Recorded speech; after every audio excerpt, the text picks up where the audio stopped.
Get ready for the dictation. Start.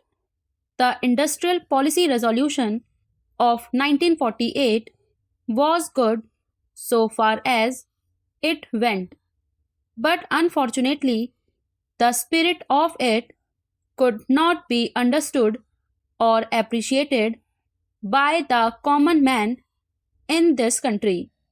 So, a new orientation of this policy was given, and the Honorable Prime Minister, after his return from China, publicly declared that the future policy of the country, or rather the future pattern of society, will be the socialist pattern. That was further emphasized by the resolution passed at the Avadi session of the Congress and later reiterated by Shri Debar, President of the Indian National Congress. I am very glad to say that the spirit of it has been caught by the nation today. If I may say so, the nation has taken up the challenge for securing the socialist pattern of society. It behoves all sections, both inside this house as well as outside, without having mutual recriminations, to try and propagate in a sincere manner and establish the socialist pattern of society indicated by the statements of the great leaders of our country.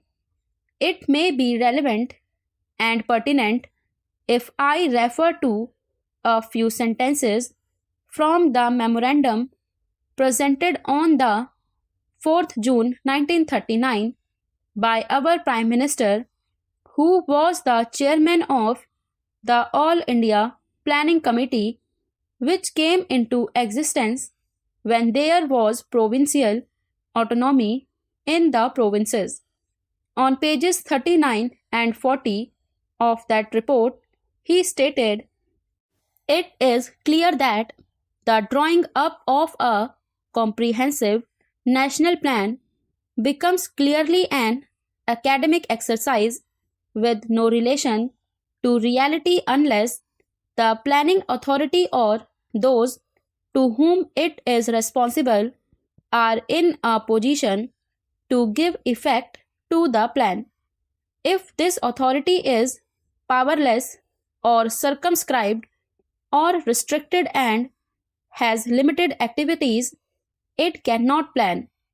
An essential prerequisite for planning is thus complete freedom and independence for the country and removal of all outside control. This implies that the country possesses in itself full sovereign authority to take any measures, adopt any policies, and form any relations with other countries as may seem best to its governing authority in the interest of the country and its people.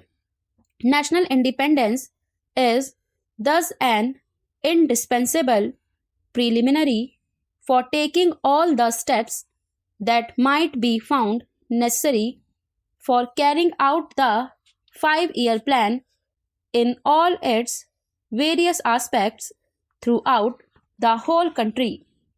At the present moment, it is clear that not only have we in India no national independence, but we are hedged in and obstructed by numerous restrictions, limitations, safeguards, and reservations which block the path to planning and progress.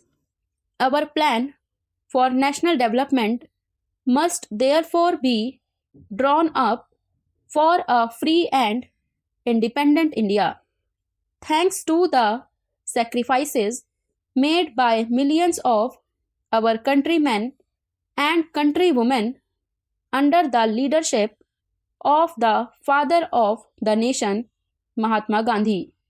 We have today secured complete sovereign political independence at a time when the nations of the world were engaged in the bitterest struggle using all the weapons of destruction. If therefore we have secured political independence during the period of a quarter of a century, it should not be difficult, especially when we are today masters in our own country, to secure a socialist pattern of society as has already been indicated. But it requires the assistance, the propaganda, the active work of all those who are interested in this.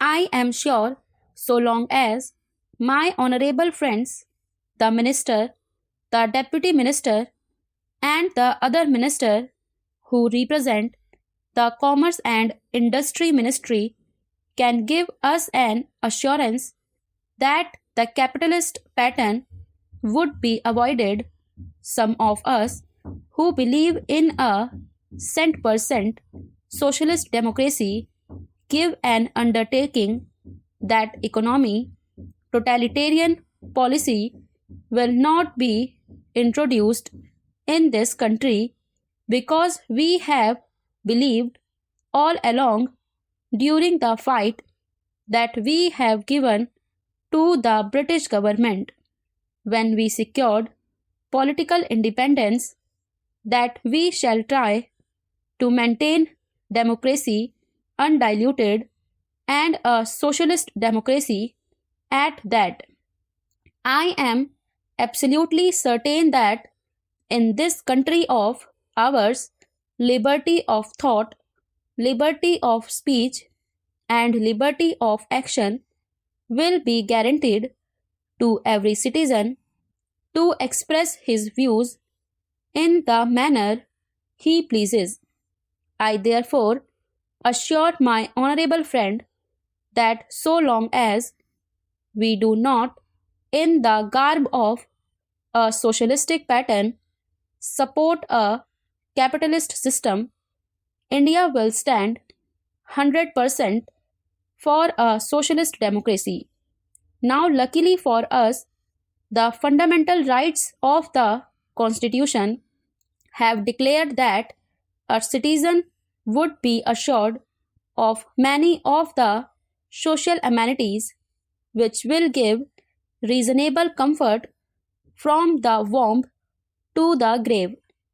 But mere enunciation, as I have said many times, will not satisfy the common man unless the saying is put into effect.